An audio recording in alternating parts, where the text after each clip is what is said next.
This is Math 151, Unit 1, and we're on topic D.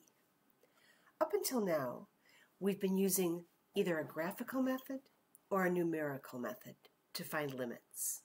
Graphically meaning literally looking at the picture, the graph, and visually seeing what our limit is approaching, or numerically by creating a table of values to look for a pattern and see what the limit approaches. We're now going to turn to finding these limits analytically. And analytically is just a fancy way of saying algebraically. So we're looking at finding limits analytically. For right now, we'll concentrate on the situation where x is approaching a finite value. In the next section, we'll look at how to do it when x approaches plus or minus infinity. There are three specific situations that can arise when you're doing limits analytically. The first two are quite straightforward. It's the third one that we'll spend most of our time on. The first step in finding a limit analytically is always going to be to try direct substitution. You always want to plug in your number first, because that's going to tell you a lot about what happens next. If you try substitution and you just get a nice real number answer, it's perfectly well defined, you're done. You found the limit. This indicates that the function is well behaved, or we've sometimes used the word continuous at this x value, and there are no special features. It's not a hole in the graph or an asymptote or anything like that.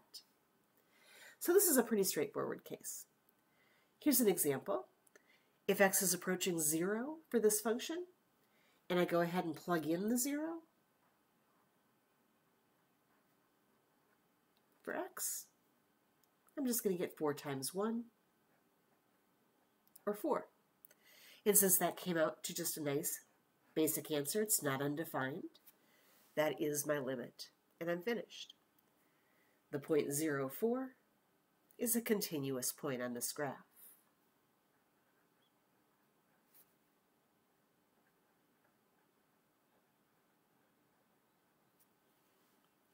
All right, let's try that one more time. Here we have the limit as x approaches pi for sine x over 2x. I'm going to plug in my pi.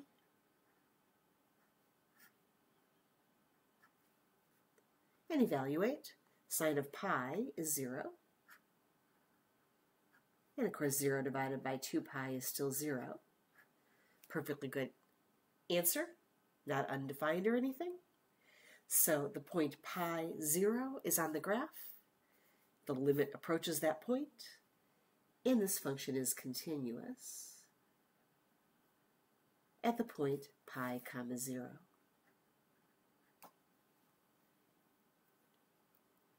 All right, so that's a pretty straightforward case.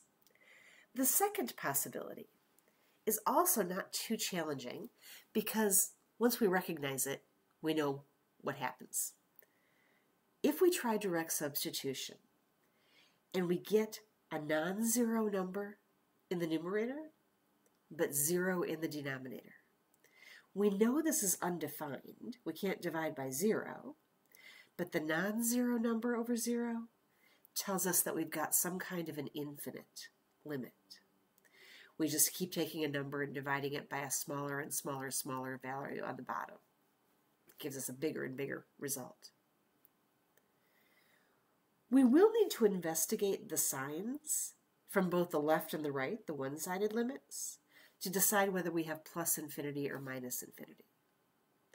Of course, since the limit's going to be infinite, we know the graph's going to have a vertical asymptote at this x value.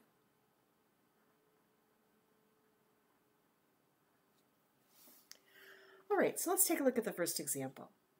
We have the limit as x approaches 0 of 1 over x squared. Of course, we can see right away that when we try to plug in 0, this is going to be undefined. We would have 1 over 0 squared, or 1 over 0. And as soon as we see that non-zero number over 0, we know that this is going to be an infinite limit.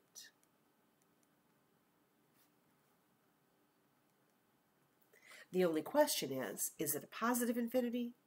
Is it negative infinity? Or perhaps will the limit not exist because one side is positive and the other is negative? That's what we need to check out.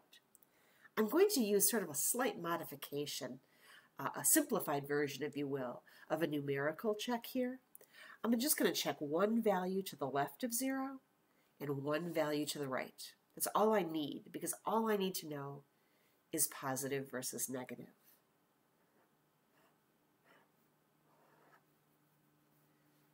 So I already know that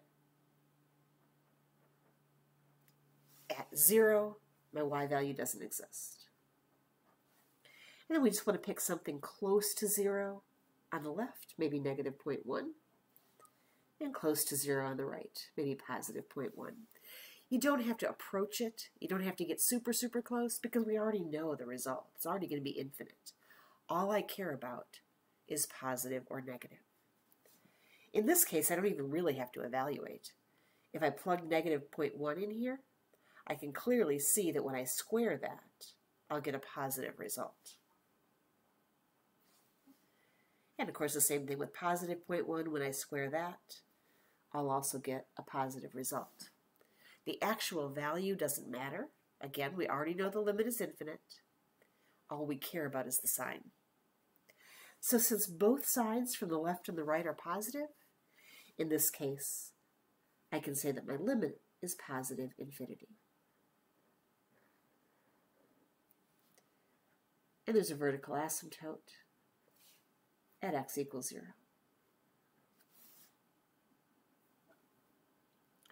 Let's try that one more time. Here we have the limit as x approaches 2. The function is 4 over 2 minus x. And again, I always try plugging in first. So putting in the 2 is going to give me 4 over 0. And again, I recognize that non-zero divided by 0 as indicating that I'm going to get an infinite limit.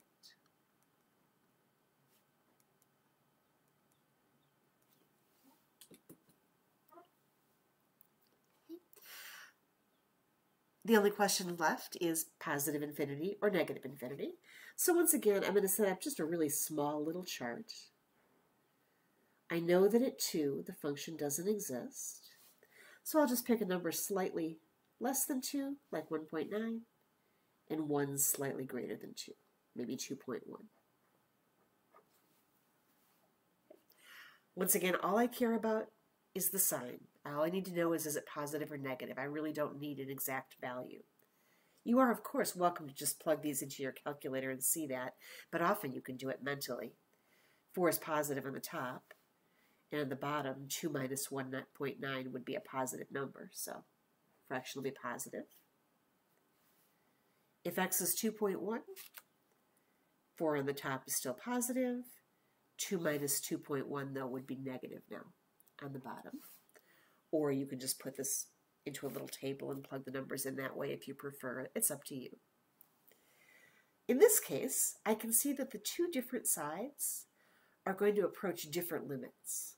From the left, we'll approach positive infinity, and from the right, we'll approach negative infinity. I'm going to write out those one-sided limits.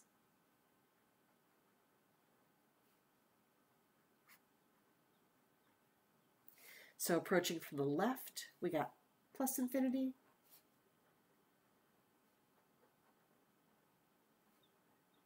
And approaching from the right, we had negative infinity.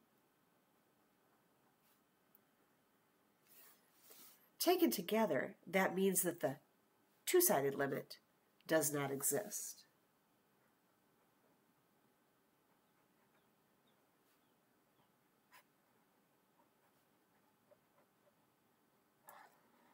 Because anytime the one-sided limits don't give us the same result, the double-sided limit doesn't exist.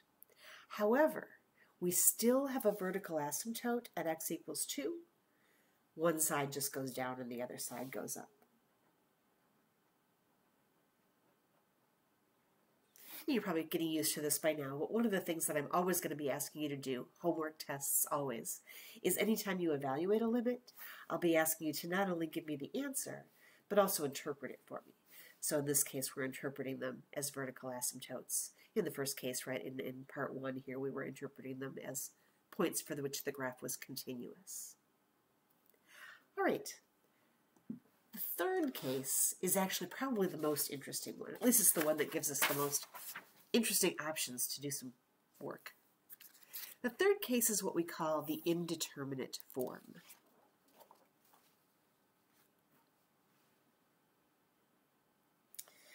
So if direct substitution, when I plug my number in, I get what's called an indeterminate form. That indicates that I'm going to have to do some algebra. I'm going to have to manipulate the expression to see if I can figure out what the limit is. First of all, we need to ask ourselves the question, what do we mean by an indeterminate form? There are actually a whole bunch of them. Here's a list for you. These are all indeterminate forms. And what's interesting about indeterminate forms is that a particular indeterminate form can turn out to have one value in one limit and a totally different value in another limit. So for example, if I were to substitute into my function and find I get 0 for both the top and the bottom, you might find in one problem that limit comes out to be 5. And in another one, perhaps the limit comes out to be 50 or 0. These can turn out to be absolutely anything. And there are, again, all of these, 7 different indeterminate forms. We are actually going to look at the first 4 in this class. We'll look at these. We may or may not have the opportunity to investigate a little bit of these later on, but for right now, we're going to concentrate on those first 4. If we don't get to these now, they do definitely crop up, and you'll learn about them in Calc 2. All right, so how do we deal with indeterminate forms? In the examples we do, we are often going to be able to find finite limits for these. And if we do, remember that if the function is undefined, and in all of these cases the function itself is undefined, and yet the limit exists and is a finite value, that means our graph is going to have a hole at the x value. So indeterminate forms that turn out to have finite limits indicate holes in the graph. In order to evaluate these, what we'll have to do is try some algebraic manipulations of the function. Keep in mind, when you're doing these algebraic manipulations, what's important is that you never change the value of the expression. There's a lot of things that we can do algebraically to an expression that don't change its value, right? We can multiply by a form of 1. That's a really common one. But multiplying by 1, of course, doesn't change the value. We can add a form of 0. That also doesn't change the value. We can factor things. We can combine things. All of those algebraic manipulations that don't change the value of an expression are fair game. What you don't want to do are things that change the value. So for example, you couldn't square things. Squaring changes the value. You couldn't multiply by a number other than 1. That would change the value. So always ask yourself, as you're manipulating these limits, am I doing things that don't change the value of the expression? They may change the appearance, but not the value. Here's a familiar one. Let's suppose I want to find the limit as x approaches 3 for the function x minus 3 over x squared minus 9. Once again, I'm going to start. I always start with direct substitution. I'll plug in the 3. That would give me 3 minus 3 on top and 3 squared minus 9 on the bottom. And what I get is 0 over 0. 0 over 0 is the very first one in my list of indeterminate forms.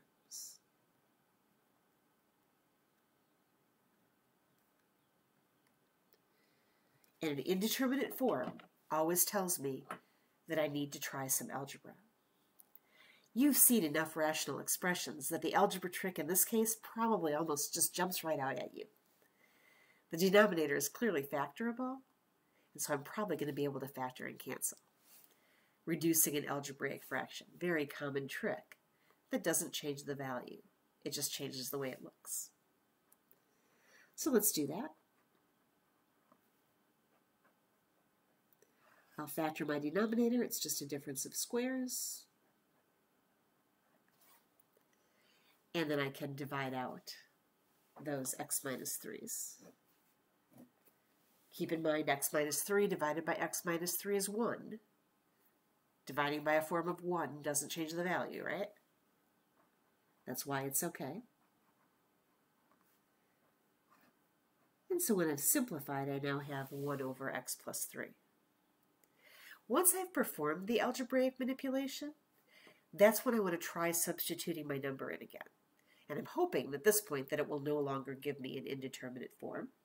And in this case, you can see that it won't. We're going to be fine. When I plug in the 3 now, I'm just going to get 1/6.